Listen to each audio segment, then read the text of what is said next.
Hello student, last lecture में हम लोगों ने वर्ड प्रॉब्लम के 5 क्वेश्चन सॉल्व किए थे। इस लेक्चर में भी हम क्या करेंगे, टोटल 5 क्वेश्चंस वर्ड प्रॉब्लम के लेंगे।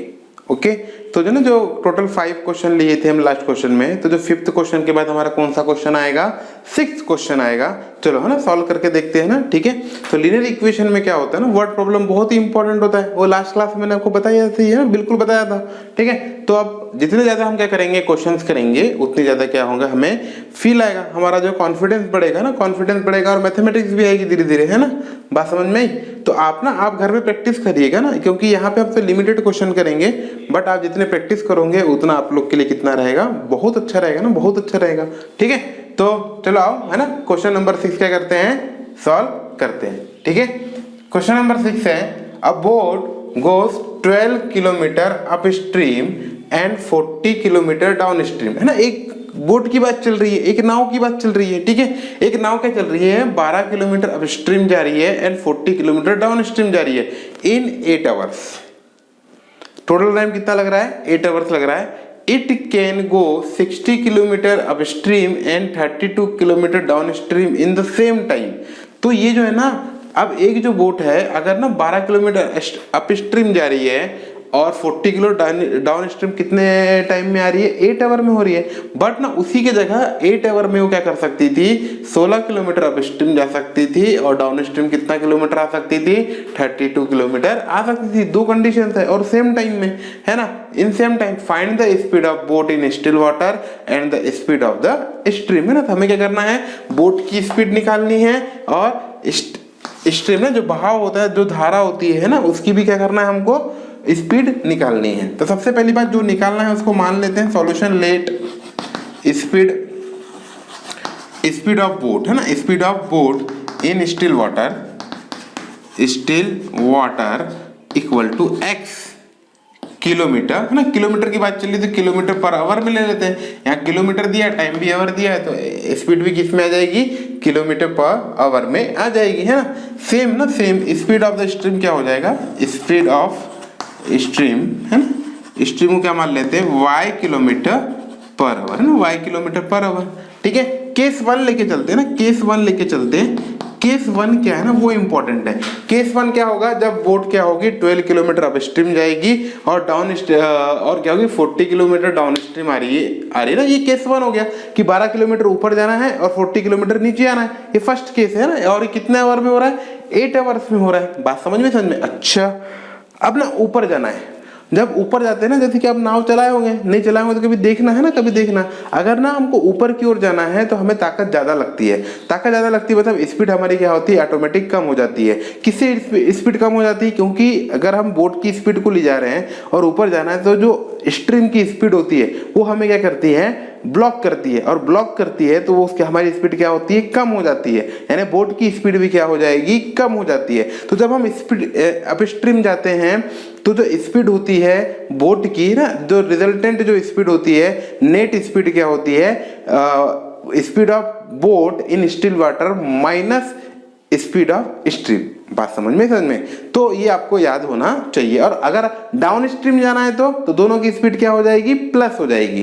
ठीक है, इतना तो आपको बिल्कुल समझना है। ठीक है, तो आगे चलते हैं, बाद में समझते हैं, है ना। तो इस बात को अपन लिख लेते हैं, इस बात को क्या करते हैं हम लोग, लिख लेते हैं, स्पीड, है ना, स्पीड। ठीक है, केस 1 में लिख लेते हैं, क्या दिक्कत है, speed of boat in upstream. अगर अपस्ट्रीम जा रही है तो इस बोट की स्पीड क्या होगी, x minus y kilometre per hour. मैंने क्या बोला, बोट की स्पीड में से क्या हो जाती है, स्ट्रीम मतलब स्पीड ऑफ स्ट्रीम क्या हो जाती है, माइनस हो जाती है ना। अगर ना speed of boat in upstream, down stream में क्या आ जाएगा बताओ, डाउन स्ट्रीम में क्या आ जाएगा, डाउन स्ट्रीम में आ जाएगा, दोनों की स्पीड क्या हो जाएगी, प्लस हो जाएगी, है ना। तो ये बहुत इंपॉर्टेंट है, ये बहुत इंपॉर्टेंट है। ठीक है, अब क्या बात चल रही थी, टाइम की बात चलती है। अब देखो 8 आवर है। अब मैं आपसे कहता हूं कि मुझे मान लो यहाँ से मार्केट जाना है, तो मेरे को मार्केट जाने में कोई टाइम लगेगा। जैसे कि मैं ऐसे बता रहा हूँ कि मैं मार्केट गया और मार्केट से घर आया 2 आवर्स में। बात समझ में? तो मैंने एक पूरा कंप्लीट वर्क बताया कि मैं यहाँ से घर गया, मार्केट गया और मार्केट से घर आया, है ना। बात समझ में, ठीक है। तो मैंने टोटल टाइम बता दिया 2 आवर्स। अब मेरा मार्केट जाने का टाइम अलग होगा और मार्केट से घर आने का टाइम अलग होगा। क्यों? अगर मान लो मार्केट जैसे में ट्रैफिक मिल गया तो मैं कहीं फंस गया तो टाइम ज़्यादा लग गया होगा, है ना। और जब मार्केट से घर वापस आ रहा होगा तो ट्रैफिक क्लियर रहा होगा तो कम टाइम में आ गया होगा। तो ना हर चीज़ का टाइम अलग अलग होगा, पर टोटल टाइम क्या था? 2 आवर्स था। टोटल टाइम क्या था? 2 आवर्स था। तो हम क्या करते हैं ना, केस 1 में वही बात चल रही थी कि टाइम की बात आ जाएगी। अगर टाइम अप स्ट्रीम जा रही है ना बोट, तो बताओ टाइम इक्वल टू होता क्या है? डिस्टेंस अपॉन टाइम, मतलब टाइम स्पीड एंड डिस्टेंस का एक फार्मूला आपने फिजिक्स में पढ़ते हैं। तो टाइम इक्वल टू क्या होता है? स्पीड इक्वल टू क्या होता है? स्पीड इक्वल टू होता है डिस्टेंस अपॉन टाइम। तो टाइम इक्वल टू क्या हो जाएगा? Distance upon speed. बात समझ में? तो केस 1 अकॉर्डिंग टू क्वेश्चन चलते हैं और टाइम की बात करते हैं। तो टाइम इक्वल टू मैंने क्या बोला? Distance upon speed. इस बात को लिख लेना, time equal to distance upon speed, है ना। कई बच्चों को पता नहीं होगा तो उन बच्चों के लिए मैंने ये बता दिया ना, टाइम इक्वल टू क्या होता है? Distance upon speed. तो मुझे बताओ, बोट जब 12 किलोमीटर अपस्ट्रीम में गई होगी तो कुछ ना कुछ टाइम लगा होगा। तो टाइम कैसे काउंट करेंगे? कितना डिस्टेंस? 12 किलोमीटर डिस्टेंस कवर कर रही है। कितने स्पीड से? अपस्ट्रीम की स्पीड कितनी है? x minus y. तो ये आ जाएगा यहाँ पे x माइनस वाई प्लस, अब डाउन स्ट्रीम आ रही होगी, ये टाइम किसके लिए लगा? अपस्ट्रीम जाने के लिए, प्लस डाउन स्ट्रीम आने के लिए टाइम कितना लग रहा होगा वो टाइम निकाल लेते हैं। और टाइम इक्वल टू क्या होता है? डिस्टेंस, है ना। कितना डिस्टेंस कवर कर रही है डाउन स्ट्रीम में? 40, और 40 जब डाउन स्ट्रीम कवर कर रही तो स्पीड कितनी है उसकी? x plus y. और टोटल टाइम दोनों को मिला के कितना लग रहा है? 8 आवर लग रहा है। कितना टाइम लग रहा है? 8 आवर लग रहा है। और आपको दिखाई दे रहा है कि ये जो ना 4 से डिवाइड हो सकता है। अगर ये 4 से डिवाइड हो सकता है तो ये इक्वेशन को हम लिख सकते थे, क्या लिख सकते थे? 4 को अगर हम 4 से डिवाइड करेंगे 12 को तो ये कितना टाइम जाएगा? 3 divide by x minus y, plus 4 से करेंगे तो ये हो जाएगा 10 upon x plus y equal to 2, है ना। ये इक्वेशन आ गया क्या? इक्वेशन नंबर 1 आ चुका है ना, इक्वेशन नंबर 1 आ चुका है। अब केस 2 क्या होगा? केस 2 क्या होगा बताओ? केस 2 में वही बात होगी, क्या कह रहा है? It can go 60 kilometre upstream. तो 60 किलोमीटर अपस्ट्रीम के लिए टाइम कितना लगेगा? 16 divided by x minus y plus, और 32 किलोमीटर क्या आ रहा है? डाउन स्ट्रीम आ रहा है, तो 32 किलोमीटर, है ना। टोटल टाइम कितना लग रहा है? उतना ही लग रहा है। टोटल टाइम कितना लग रहा है? उतना ही लग रहा है ना। बात समझ में? अब देखो ना, ये तीनों नंबर फिर किससे डिवाइड हो जाएंगे? 4 से डिवाइड हो जाएंगे। तो मैं इसे क्या लिख सकता था? 4 divided by x minus y, है ना। और इधर क्या लिखा जा सकता था? 4 से क्या? 16 नहीं 8 डिवाइडेड बाय, अच्छा ये 8 से डिवाइड हो सकता है ना, ये तो 8 से हो जाएगा। तो ये कितना हो जाएगा? 2, ये हो जाएगा 4, है ना। 2 4, और इधर कितना आ जाएगा? x plus y divide equal to, है ना। मैंने पूरे होल इक्वेशन को मैंने डिवाइड कर दिया किससे? 8 से, है ना। उम्मीद है कि आपको यहाँ तक क्या आ रहा होगा? समझ में आ रहा होगा। अब हमारे पास क्या है ना, इक्वेशन आ गई ना, इक्वेशन आ गई। अब इक्वेशन आ गई ना तो हमारे लिए क्या है ना, काम है बहुत ही काम क्या हो जाएगा? आसान हो जाता है। क्यों सर इक्वेशन आने से आसान क्यों हो जाता है? क्योंकि इक्वेशन सॉल्व करना हमको आता है। पर सर वो तो लीनियर इक्वेशन 2 वेरिएबल है, जहां पे हम लोग ने देखे थे कि x plus B Y plus C के फॉर्म में होना चाहिए। यहाँ तो सर अलग ही खेल चल रहा है। यहाँ 2 वेरिएबल तो है ही है, 2 वेरिएबल के साथ 2 इक्वेशन भी बन रही है, और यहाँ तो 3 अपॉन x माइनस वाई वगैरह अजीब सी चीजें दिखाई दे रही है, बहुत ही गंदी सी इक्वेशन दिखाई दे रही है। तो मैंने बोला टेंशन लेने वाली बात बिल्कुल नहीं है। हम इस गंदी सी इक्वेशन को जो भी आ रही है ना, बहुत बदसूरत चीजों को हम क्या करेंगे? सुंदर बनाते हैं। सुंदर कैसे बनाएंगे? ध्यान से सुनना। देखो यहाँ भी 1 अपॉन x माइनस वाई से मल्टीप्लाई है, और यहाँ भी 1 अपॉन x प्लस वाई से मल्टीप्लाई है। यहाँ भी क्या है? 1 अपॉन x माइनस वाई, और यहाँ भी है 1 अपॉन x माइनस वाई। यहाँ भी है 1 अपॉन x प्लस वाई, और यहाँ भी है 1 अपॉन x प्लस वाई। तो खेल ही खत्म हो गया। हम मान लेते हैं कि let 1 upon x minus y equal to m, और 1 upon x plus y equal to n। मैंने क्या कर लिया? 1 अपॉन x माइनस वाई को m मान लिया, और 1 अपॉन x प्लस वाई को n मान लिया। बात समझ में? सर ऐसा क्यों किया आप लोगों ने? ऐसा क्यों कि ऐसा करने से क्या होता है? देखो ना, सुंदर इक्वेशन आ जाएगी। अगर जब मैं ऐसा करूंगा तो इक्वेशन 1 and 2 बिकम, है ना, इक्वेशन 1 और 2 कैसी हो जाएगी ना? बड़ी सुंदर सी दिखेगी। 3m plus 10n equal to 2, इधर देखिएगा 2m plus 4n equal to 1। कितनी प्यारी प्यारी थी। अब ये लीनियर इक्वेशन 2 वेरिएबल में दिखी या नहीं दिखी, है ना। पर यहाँ वेरिएबल्स कौन कौन से हो गए, m और n हो गए। बात समझ में। अच्छा सर ये तो बहुत ही प्यारी बात हो गई, हाँ बहुत ही प्यारी बात हो गई। अच्छा अब क्या करेंगे, हम क्या करते हैं ना, इक्वेटिंग द कोएफिशिएंट से एलिमिनेट कर लेते हैं। अच्छा सर तो इक्वेटिंग द कोएफिशिएंट करने के लिए क्या करना पड़ेगा, पहले वाले इक्वेशन को ना 2 से मल्टीप्लाई करना पड़ेगा और सेकंड वाले इक्वेशन को किससे मल्टीप्लाई करना पड़ेगा, 3 से मल्टीप्लाई करना पड़ेगा। जब ऐसा करेंगे ना तो नई इक्वेशन सामने आएगी। जब 2 से मल्टीप्लाई करेंगे तो क्या आएगा, 6m + 20n = 4, क्योंकि मल्टीप्लिकेशन ना बोथ साइड होगा और बोथ साइड भी एवरी टर्म के साथ क्या होगा, मल्टीप्लिकेशन होगा। उसी प्रकार ना 3 का मल्टीप्लिकेशन हो जाएगा तो ये कितना हो जाएगा, 6m + 12n = 3 हो जाएगा। अच्छा सर ये तो मजेदार बात हो गई। कैसे मजेदार बात हो गई, m का कोएफिशिएंट सेम आ गया। अच्छा m का कोएफिशिएंट सेम आ गया और दोनों के पास सेम साइन है, तो हम क्या करेंगे ना, इक्वेशन को सब्ट्रैक्ट कर देंगे, इक्वेशन को सब्ट्रैक्ट कर देंगे तो 6m - 6m तो कैंसिल आउट हो जाएगा, है ना। यहाँ भी माइनस हो जाएगा, यहाँ भी माइनस हो जाएगा। तो 20 - 12 को दुनिया वाले 8n बोलते हैं और 4/3 को दुनिया वाले 1 बोलते हैं। तो ना n की वैल्यू क्या आ जाएगी हमारे पास, 1/8 आ जाएगी। n की वैल्यू क्या आ जाएगी, 1/8 आ जाएगी। अब क्या करेंगे सर, अब करना क्या है, अगर n की वैल्यू 1/8 है तो n किसके बराबर है, n किसके बराबर है, 1/x + y के बराबर है। इसका मतलब सर आप ये बोलना चाह रहे हो, देयरफॉर डायरेक्ट लिख रहा हूँ x + y = 8 आ गया। x + y = कितना आ गया, 8 आ गया। और ना ये इक्वेशन हमारे पास क्या आ गई, थर्ड आ गई। बात समझ में। अब क्या करेंगे, n की वैल्यू पुटअप करना पड़ेगा। अब n की वैल्यू कहाँ पुटअप करूँ बताओ, n की वैल्यू आप कोई भी इक्वेशन में पुटअप कर सकते हैं सर, बिल्कुल कर सकते हैं। किस में करना है बताओ, है ना, ये इक्वेशन पुटअप कर लेते हैं, ये यहाँ पे ना नाउ, है ना नाउ, ठीक है। नाउ अगर n की वैल्यू ना, n की वैल्यू है ना, ठीक है, इसको अपन ना इसको थर्ड दे देते हैं, इसको 4 दे देते हैं और इसको 5th दे देते हैं ना, बहुत ही आसान हो जाएगा। नाम देने से ना, इक्वेशन को नाम देने से बहुत आसान हो जाता है, ठीक है। अच्छा तो नाउ अब क्या करना है, आप देखो दिख ही रहा है आपको, n की वैल्यू यहाँ पुटअप कर लेते हैं। तो नाउ 6m ना, पुट इस बात को लिख लेंगे, पुट n = 1/8 इन इक्वेशन, कौन से इक्वेशन में, थर्ड इक्वेशन में पुट कर लेते हैं। तो 6m + 20 / 8 हो जाएगा = 4 हो जाएगा। अच्छा सर ऐसा हो जाएगा, हाँ। अब क्या करना है, अब आपको दिख ही रहा होगा, क्या दिख रहा होगा आपको, ठीक है।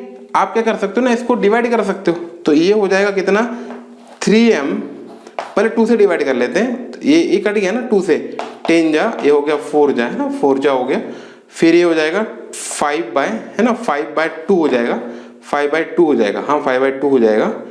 और 2 से डिवाइड करें तो हाँ 5/4 हो जाएगा, 5/4 हो जाएगा, = 2 हो जाएगा, ऐसा हो जाएगा। तो 3m ना, 3m = 2 - 5/4 कितना हो जाएगा, 2 - 8/3/4 हो जाएगा।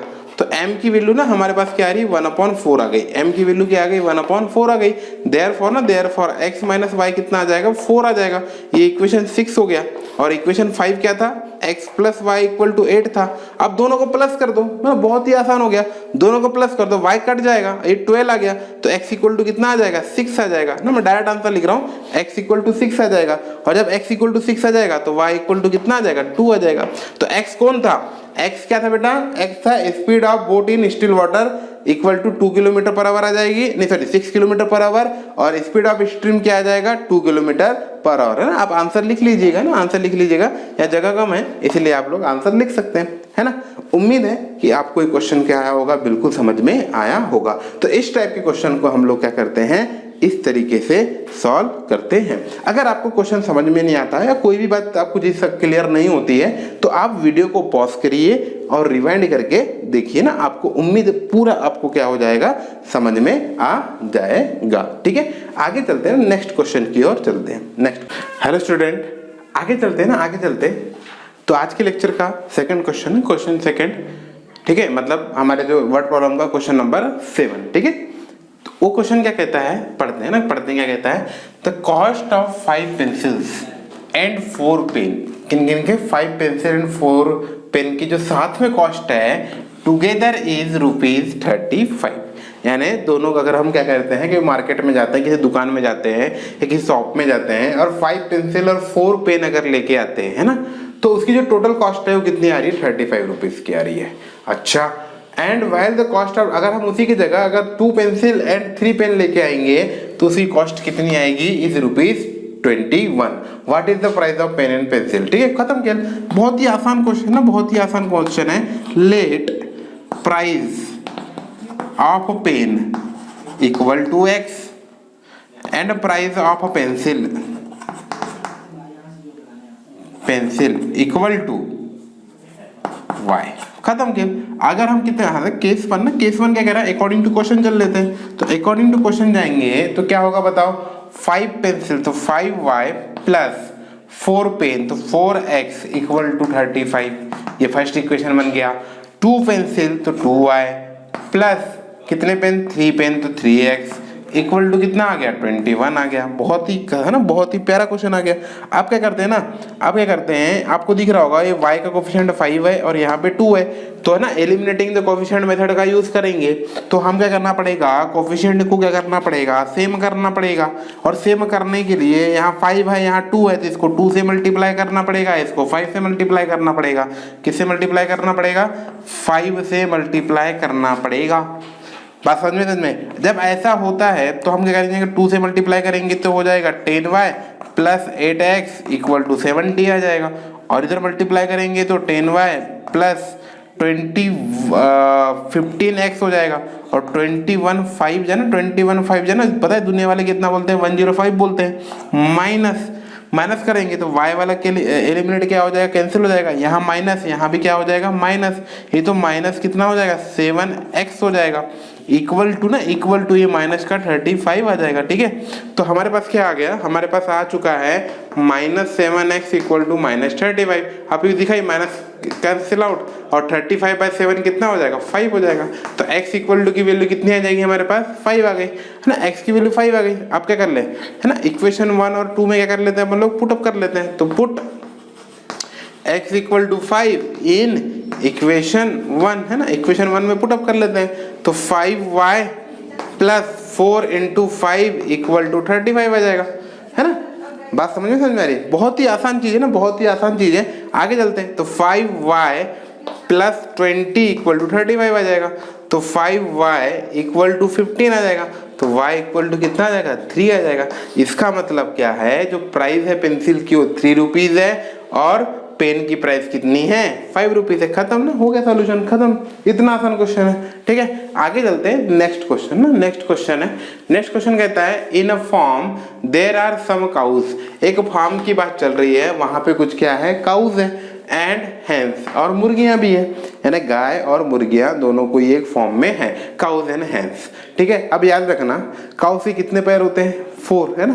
काउ से कितने लेग होते हैं, 4, और हेंस के 2 लेग्स होते हैं। याद रखना, नहीं तो कहीं ना पता ही नहीं है अपने को कि मुर्गी के कितने पैर होते हैं और गाय के कितने पैर होते हैं, किसी को पता ही नहीं है। ऐसा ना मत करना, ऐसा मत करना, ठीक है, क्यों, नहीं तो फिर ऐसे क्वेश्चन ही नहीं बन पाएंगे। ठीक है, आगे है if the total number of head is 35। अपना हेड सबके एक ही होंगे, इसका मतलब टोटल हेड 35।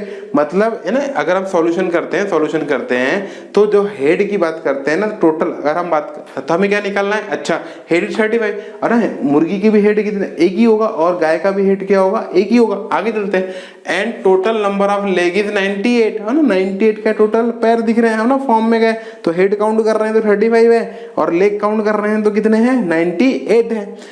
तो how many cows and hens are there. बहुत ही आसान क्वेश्चन है। तो लेट, बहुत ही प्यारा क्वेश्चन है, let number of cows equal to x और नंबर ऑफ हेंस क्या हो जाएंगे, y। खत्म। अब हेड है तो टोटल एनिमल कितने हो जाएगा ना, अकॉर्डिंग टू क्वेश्चन चलते हैं। तो टोटल एनिमल में हेड ना, हेड का कितने टोटल 35। सिंपल सी बात है, सबके एक एक हेड ही हेड है, तो x प्लस y की वैल्यू कितनी हो जाएगी, 35। बहुत ही प्यारा क्वेश्चन, इक्वेशन 1 आ गया। ठीक है, अब क्या करेंगे, अब बोला गया है कि जो लेग है वो 98 है, लेग कितने हैं, 98 है, लेग कितने हैं, 98 है। तो काउ के लेग कितने होते हैं, 4, तो 4x प्लस हेंस के लेग कितने होते हैं, 2y इक्वल टू कितना आ जाएगा, 98 आ जाएगा। अब आपको दिख रहा है ना, इसको हम 2 से डिवाइड कर सकते हैं, तो कितना हो जाएगा, 2x plus y equal to 98 को अगर हम 2 से डिवाइड करते हैं तो 49 आ जाएगा। ये इक्वेशन क्या आ जाएगी, 2 आ जाएगी। अब हम दोनों इक्वेशन को ना साथ में लिख लेते हैं। दोनों इक्वेशन को साथ में कैसे लिखेंगे, x plus y equal to 35, और यहाँ लिखेंगे 2x plus y equal to 49। अब क्या करते हैं, इसको सब्ट्रैक्ट कर देते हैं। सब्ट्रैक्ट करने से ना बहुत ही आसान हो जाता है। सब्ट्रैक्ट करने से वाई वाई क्या हो जाएंगे, कैंसिल आउट हो जाएंगे, और x माइनस 2x कितना हो जाएगा, माइनस x हो जाएगा, और ना ये माइनस हो जाएगा, तो 35 में से 49 माइनस कर दो तो माइनस 14 आ जाएगा। माइनस क्या आ जाएगा, 14 आ जाएगा। तो ना x की वैल्यू क्या आ जाएगी हमारे पास, 14 आ जाएगी। तो नंबर ऑफ काउस कितने हो जाएंगे, 14 हो जाएंगे। अच्छा सर अब क्या करेंगे, x प्लस वाई 35 है, तो y इक्वल टू क्या हो जाएगा, 30 ना, देयरफॉर y इक्वल टू जाएगा 35 माइनस 14, तो y इक्वल टू हो जाएगा 21 है, 21। तो हैंस मुर्गियां कितनी आएगी हमारे पास, 21। तो आंसर आ जाएगा हमारे पास नंबर ऑफ काउज है ना, number of cows equal to 14 और number of hens equal to 21। बहुत ही आसान क्वेश्चन है, बस आपको पता होना चाहिए कि गाय के कितने पैर होते हैं और मुर्गी के कितने पैर होते हैं ना, नहीं तो क्वेश्चन ही नहीं बनेगा। ठीक है, उम्मीद है कि आपको ये क्वेश्चन दोनों क्या आए होंगे, समझ में आए होंगे, है ना। अब आगे चलते हैं और नेक्स्ट 2 क्वेश्चन हम लोग क्या करते हैं, सॉल्व करेंगे ना। चलते हैं आगे, तब तक क्या कर लो, फटाफट कॉपी कर लो। आगे चलते हैं। आगे आपको बोर्ड में ना फिर से जो 2 क्वेश्चन दिखाई दे रहे होंगे ना, 2 क्वेश्चन दिखाई दे रहे होंगे, और ये 2 क्वेश्चन हमारे इस लेक्चर के लास्ट 2 क्वेश्चन है। ठीक है, बात समझ में आई? ठीक है, तो सॉल्व करते हैं। क्वेश्चन क्या देता है, आप दिख रहा होगा आपके सामने बोर्ड पे, है ना। बहुत ही प्यारा क्वेश्चन है। क्या क्वेश्चन है, find the fraction which become 2/3, है ना। ऐसा एक फ्रैक्शन है जो 2/3 बन गया।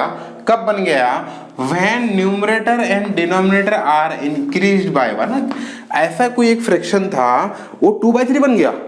क्यों बन गया, क्योंकि हमने उसके न्यूमरेटर और डिनोमिनेटर को 1 से क्या कर दिए, इंक्रीज कर दिए, तो उसका जो फ्रैक्शन है वो 2/3 बन गया। अच्छा, तो केस 1 हो गया। तो पहले कोई फ्रैक्शन की बात होगी, हाँ, तो लेट फ्रैक्शन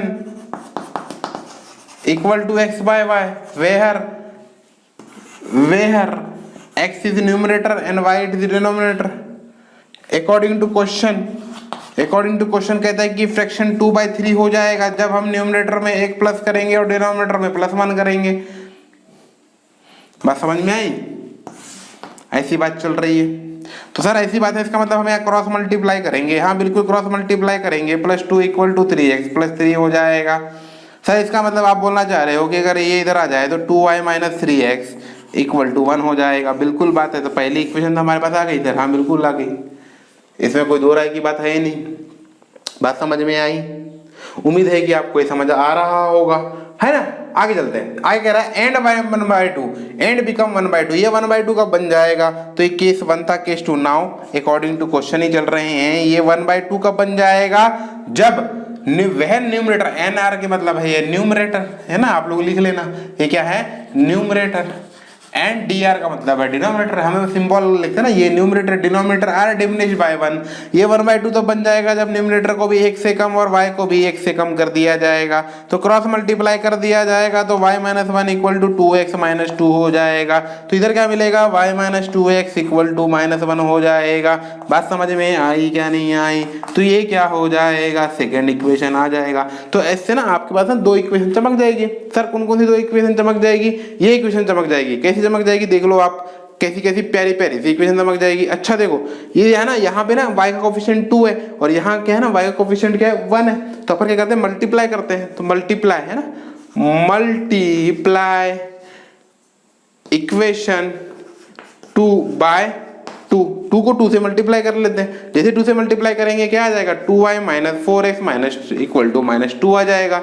इक्वेशन 1 को बुला लेते हैं। इक्वेशन 1 हो जाएगा 2y - 3x इक्वल टू 1 आ जाएगा। माइनस करेंगे तो ये प्लस, ये भी माइनस, ये कट गया, ये कितना हो गया, 7x, नहीं सॉरी 7x क्या हो जाएगा, -4 + 3 को -x बोलेंगे, इक्वल टू, ये माइनस है तो ये -3 आ गया। तो x की वैल्यू कितनी आ गई, 3 आ गई। x की वैल्यू कितनी आ गई, 3 आ गई। इस बात को लिख लेता हूँ, x की वैल्यू 3 आ जाएगी तो ना देयरफॉर अगर x की वैल्यू 3 आ जाएगी तो y की वैल्यू लिख लेता हूँ, y इक्वल टू आ जाएगा। देखो यहाँ पे ना, यहाँ ना x की जगह 3 रख देते हैं, तो 3 × 3 कितना हो जाएगा, 9, -9 जाएगा, तो +1 हो जाएगा, तो +1 + 9 10 हो जाएंगे, और 10 डिवाइड बाई 2 कितना हो जाएगा 5 हो जाएगा। तो उम्मीद है आपको समझ में आ रहा होगा। तो आंसर जो है ना, आंसर जो है वो क्या हो जाएगा 3/5 आ जाएगा। तो जो रिक्वायर्ड फ्रैक्शन है वो 3/5 आ जाएगा। अब कईयों को समझा ही नहीं होगा y = 5 क्या कैसे आया। भाई इतने सारे क्वेश्चंस कर रहे हैं, वही टाइप के क्वेश्चंस कर रहे हैं। भाई x = 3 है, कोई भी एक इक्वेशन में रख दो। अब ना मैंने क्या किया, जो x की वैल्यू 3 है यहाँ पे रखा। देखो 3 × 3 कितना हो गया, दिख रहा था ना मन की आंखों में, देखो मन की आंखों में 3 × 3 9 हो गया, -9 उचक किधर आ गया, तो 1 + 9 हो गया। 1 + 9 को दुनिया वाले 10 बोलते हैं, है ना। और 10 2 से जब हम 10 को डिवाइड करेंगे तो 5 आ जाएगा। बात समझ में। तो ये उम्मीद है कि आपको ये क्या आ रहा होगा, समझ में आ रहा होगा ना। बहुत ही आसान है, ठीक है। आगे चलते हैं। आगे क्या है, a certain number of 2 digit, है ना, certain number of 2 digit is 4 time, है ना। कोई एक 2 डिजिट नंबर है, और पता है मैंने आपको क्या कहा था, जिंदगी में ना, जिंदगी में कभी भी क्या हो, 2 डिजिट नंबर की बात हो रही हो तो वो कौन सा नंबर होता है, 10x + y, है ना। तो let number equal to 10x + y, ये 2 डिजिट नंबर है 10x + y। अब क्या कह रहा है, certain number of 2 digit is 4 time the sum of its digit. ये जो नंबर है ना, अकॉर्डिंग टू क्वेश्चन चलते हैं, तो अकॉर्डिंग टू क्वेश्चन के हिसाब से ये जो नंबर है 10x + y वो 4 टाइम है इसके डिजिट के। बात समझ में। तो इस बात को लिख लेते हैं। तो 10x + y इक्वल टू हो जाएगा 4x + 4y, है ना। इसको सब एक तरफ बुला लेते हैं। तो अगर ना 4 टाइम्स है इस डिजिट के, क्या बोला, ये certain number of 2 digit is 4 time the sum of its 2, ठीक है। तो अगर हम सबको इधर ला लेते हैं तो हमारे पास क्या दिख रहा है, ये हो जाएगा 6x इक्वल टू हो जाएगा 3y, है ना। 6x इक्वल टू 3y, तो y ना, y इक्वल टू कितना आ जाएगा हमारे पास, 3x इक्वल टू हो जाएगा y, नहीं 2x इक्वल टू क्या हो जाएगा, y हो जाएगा। बहुत ही आसान ना, हमारे पास इक्वेशन 1 आ गया कि y की वैल्यू क्या है, 2x है। नाउ आगे चलते हैं। आगे क्वेश्चन क्या कहता है ना, वो इंपॉर्टेंट है। आगे क्वेश्चन हमसे क्या कहता है, वो कह रहा है कि if 9 is added to the number, मतलब अगर हम नंबर में ना, नंबर क्या है हमारे पास 10x + y है, अगर इसमें हमने 9 प्लस कर दिए, क्या प्लस कर दिए, 9 प्लस कर दिए, तो इसका जो नंबर की जो डिजिट है ना, the digits in the number are reverse. तो डिजिट की जो नंबर की जो डिजिट है वो रिवर्स हो जाएगी। रिवर्स का मतलब है y के जगह x आ जाएगा, x के जगह y आ जाएगा। तो वो क्या हो जाएगा, 10y + x आ जाएगा। अब ना इसको ऊपर लिख लेते हैं, प्यार से लिखते हैं 10x + y + 9 इक्वल टू कितना हो जाएगा, बोले वो 10y + x हो जाएगा ना। अब दुनिया वाले को पता है कि y की वैल्यू कितनी है, 2x है, तो x को रख देते हैं ना, x प्लस और y की value 2x + 9 equal to y की वैल्यू 2x, तो 20x + x। तो ये हो जाएगा 12x + 9 इक्वल टू 21x। तो 9 इक्वल टू 21 में से 12 माइनस कर दो तो 9 ही आता है, ठीक है। तो ये हो जाएगा, कितना हो जाएगा अपने पास, 1 = x। अगर x की वैल्यू 1 आ गई तो y की वैल्यू कितनी हो जाएगी, 2 हो जाएगी, है ना, 2 हो जाएगी। देयरफॉर y = कितना आ जाएगा, 2 आ गया। अगर x की वैल्यू 1 आ गई, y की वैल्यू 2 आ गई, तो नंबर तो आंसर आ जाएगा कि जो नंबर हो जाएगा हमारे पास ना, नंबर इक्वल टू क्या है, 10x + y है। नंबर क्या है हमारे पास, 10x + y है। तो 10 × 1 हो जाएगा 10 + 2, तो आंसर कितना आ जाएगा 12। तो वो नंबर क्या है, 12 है। वो नंबर क्या है, 12 है। जो 12 है वो नंबर अपने डिजिट के सम का 4 टाइम्स है। अगर 9 अगर हम उसमें प्लस करते हैं तो वो नंबर की डिजिट क्या हो जाएगी, रिवर्स्ड हो जाएगी। तो इस लेक्चर में वर्ड प्रॉब्लम के इस सेक्शन में पार्ट 2 में हम लोग क्या करें, 5 वर्ड प्रॉब्लम के क्वेश्चन डिस्कस किए हैं। उम्मीद है कि आपको इस हर चीज क्या आ रही होगी, समझ में आ रही होगी, है ना। तो इस क्वेश्चन को अब क्या करते हैं, इस लेक्चर को देते हैं विराम, ठीक है। आप जाके करिए मेहनत लगन से मेहनत करिए, प्रैक्टिस करिए और अपनी मैथमेटिक्स को बहुत मजबूत बनाइए। बात समझ में आएगी, समझ में, ठीक है। तो उम्मीद है कि आपको ये सब कुछ समझ में आया होगा, है ना।